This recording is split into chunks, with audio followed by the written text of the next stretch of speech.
Dance bar काय असतो हे सर्वांना माहीत आहेच।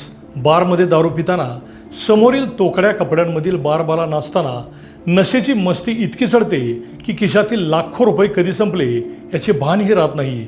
घरं, कुटुंब, गाव, देश उद्ध्वस्त करणारी ही परंपरा आता सांगली जिल्ह्यात सुरू झाल्याने सर्वत्र खळबळ उडाली। नमस्कार, मी अभिजित आणि आपण पाहत आहात प्राईम एक्सपोज। सांगली जिल्ह्यात परत डान्स बार सुरू झाल्याने सर्वत्र खळबळ उडाली। स्वर्गीय आराराबा पाटील 2005 साली गृहमंत्री असताना महाराष्ट्र सरकारने डान्स बारवर बंदी घातली होती। डान्स बारमुळे तरुण पिढी बिघडते, अनेक कुटुंब आर्थिकदृष्ट्या उद्ध्वस्त होतात, गुन्हेगारी वाढते व अनैतिक प्रकार वाढतात। त्यामुळे डान्स बार बंदच राहिले पाहिजेत अशी ठाम भूमिका त्यांनी मांडली।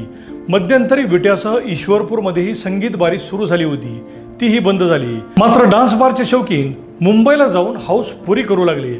आता ही हाऊस तरी काय असते? बंद दरवाजा आड एअर कंडिशन हॉलमध्ये साग्र संगीत टेबल मांडून बार चालवला जातो।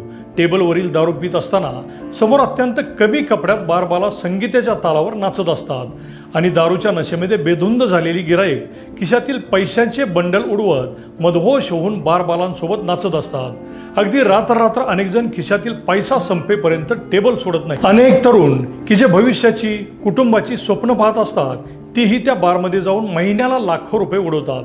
पैसा संपला की कर्ज काढतात, प्रसंगी खाजगी सावकारांकडून व्याजाने पैसे उचलतात आणि स्वतःबरोबर संपूर्ण कुटुंब उद्ध्वस्त करतात। अशी अनेक उदाहरणं होऊन गेली की भल्या भल्यानी अख्खं घरदार पणाला लावले। भारताचे भविष्य घडवणारे हेच डान्स बार आता सांगली जिल्ह्यात आले आणि अनेक तरुणांच्या आई वडिलांच्या काळजात धस्स झाले।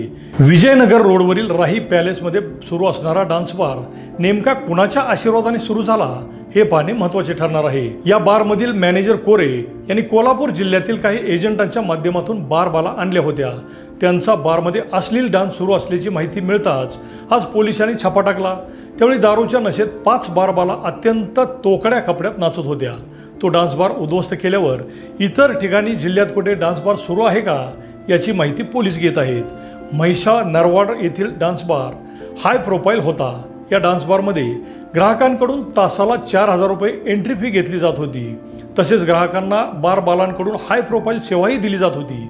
त्यासाठीही त्यांच्यावर लाखो रुपयांची उधळण केली जात होती।